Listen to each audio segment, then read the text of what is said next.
गोविंद शिल्प घेऊन येत आहे एकूण 80 ट्विन बंगलोचा भव्य दिव्य पंढरपुरातील एकमेव प्रकल्प। आमच्या प्रकल्पाची वैशिष्ट्ये मनाला शांती देणारं महादेवाचं मंदिर, मुख्य रस्ता सुमारे 30 फुटांचा, अंतर्गत रस्ता सुमारे 20 फुटांचा, ग्रामपंचायत योजनेचा प्रत्येक बंगलोजला स्वतंत्र नळ, सांडपाण्याची सुरक्षित विल्हेवाट, सर्व टाइल्स ग्लॉसी आणि नामांकित कंपनीच्या, सर्व स्टेअर, खिडक्या, चौकटी सुपर ब्लॅक ग्रेनाइट, दोन्ही अटॅच बाथरूम पूर्णपणे टाइल्स, पंतप्रधान हर घर नल योजना पूर्णत्वाकडे, bathroom, basin, kitchen, CP fittings हे जगवार कंपनीचे, स्टील वर्क पूर्णपणे जिंदाल कंपनीचे, 1000 लिटर पाण्याची टाकी, 150 लिटर सोलर वॉटर हीटर सोबत वॉटर प्युरिफायर, प्रत्येक बंगलोजला स्वतंत्र पार्किंग, दर्शनीय भाग पूर्णपणे डॅटो टाइल्स, टाटा प्रवेश कंपनीचे आकर्षक भक्कम दरवाजा, फुटी उंचीचे सुरक्षित कंपाऊंड। मग विचार काय करताय? गोविंद शिल्प, पत्ता गट नंबर 95, हॉटेल अंगण शेजारी, टाकळी रोड, पंढरपूर। ताज्या घडामोडी पाहण्यासाठी आमच्या YouTube चॅनलवरील PVR म्हणजेच पंढरी वार्ता या न्यूजला सबस्क्राइब करा आणि शेजारील बेल आयकॉनवर क्लिक करा।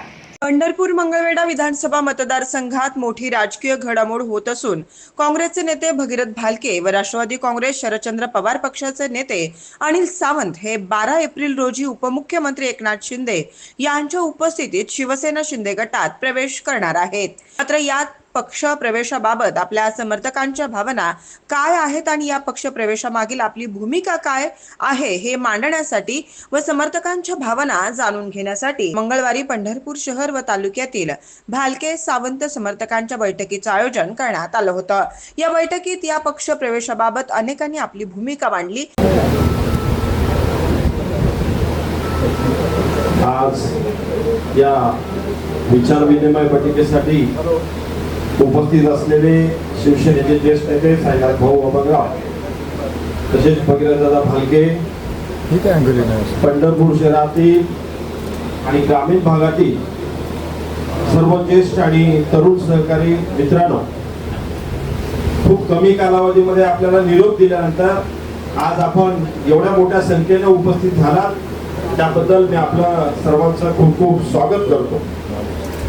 सर्वांची मनोगत झाली आहे।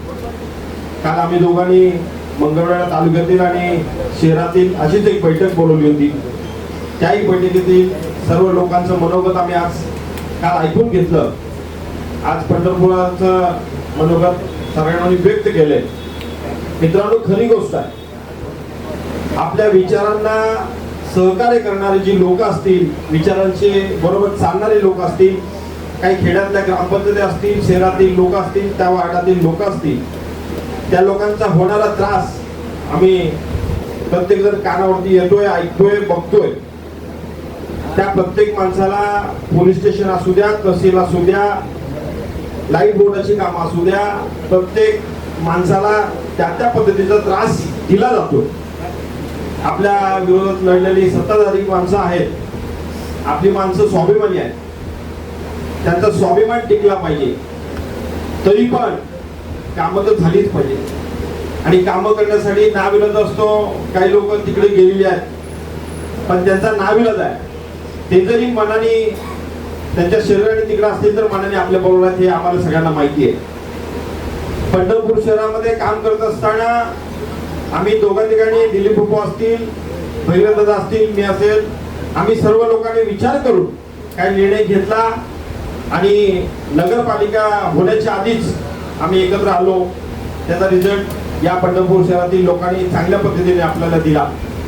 12 नगरसेवक आणि आपल्या नगराध्यक्षताई 11,000 11,500 मताधिक्याने आज आपल्याला त्या पदावरती बसवण्याचं काम या जनतेने केलंय।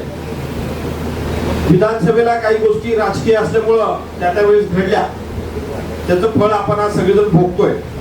आम्ही तिघांची मतं केली तर आपलाच आमदार आणि आम्ही आज तिघजण मिळून फिरतो तर एक आमदार म्हणून फिरतोय।